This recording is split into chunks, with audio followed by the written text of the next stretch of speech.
Messi, Lautaro, Alvarez. অন্যদিকে উঠে আসছে নতুন এক ঝাঁক তরুণ তারকা যারা মাঠে নামলে আগুন ঝরাচ্ছে। বিশ্বকাপের আগে এমন পরিস্থিতিতে পড়েছেন লিওনেল স্ক্যালোনি, যেখানে সেরা 11 তো দূরীয় কথা, স্কোয়াড বানাতেই ঘাম ছুটছে। অভিজ্ঞতা নাকি তারুণ্য, কাকে বেছে নেবেন কোচ? এই মধুর সমস্যায় কি আবারও আর্জেন্টিনাকে বিশ্ব চ্যাম্পিয়ন বানাবে, নাকি কঠিন সিদ্ধান্তই বদলে দেবে সবকিছু?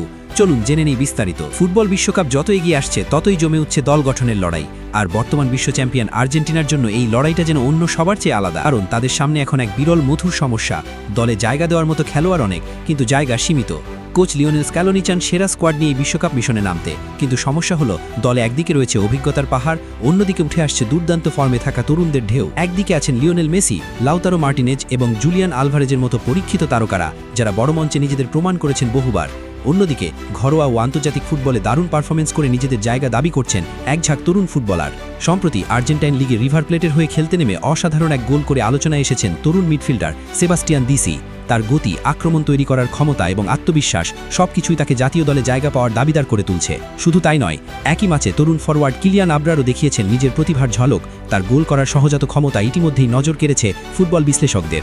এখানেই শেষ নয়, দলের গোলকিপিং পজিশনেও তৈরি হয়েছে নতুন প্রতিযোগিতা। এমিলিয়ানো মার্টিনেজের মতো নির্ভরযোগ্য গোলরক্ষকের পেছনে এখন উঠে আসছেন অগাস্তো বাটলার। বার্সেলোনার হয়ে তার সাম্প্রতিক পারফরমেন্স, বিশেষ করে একের পর এক দুর্দান্ত সেভ, তাকে ভবিষ্যতের বড় তারকা হিসেবে তুলে ধরছে।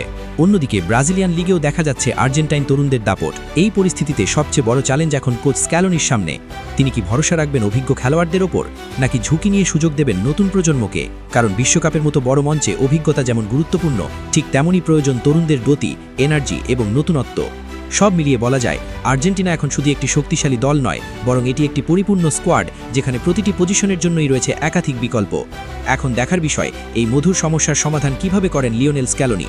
তার সিদ্ধান্তই ঠিক করে দেবে আর্জেন্টিনা কি আবারও বিশ্বজয়ের পথে হাঁটবে, নাকি ভুল সিদ্ধান্তে হারাবে তাদের ছন্দ।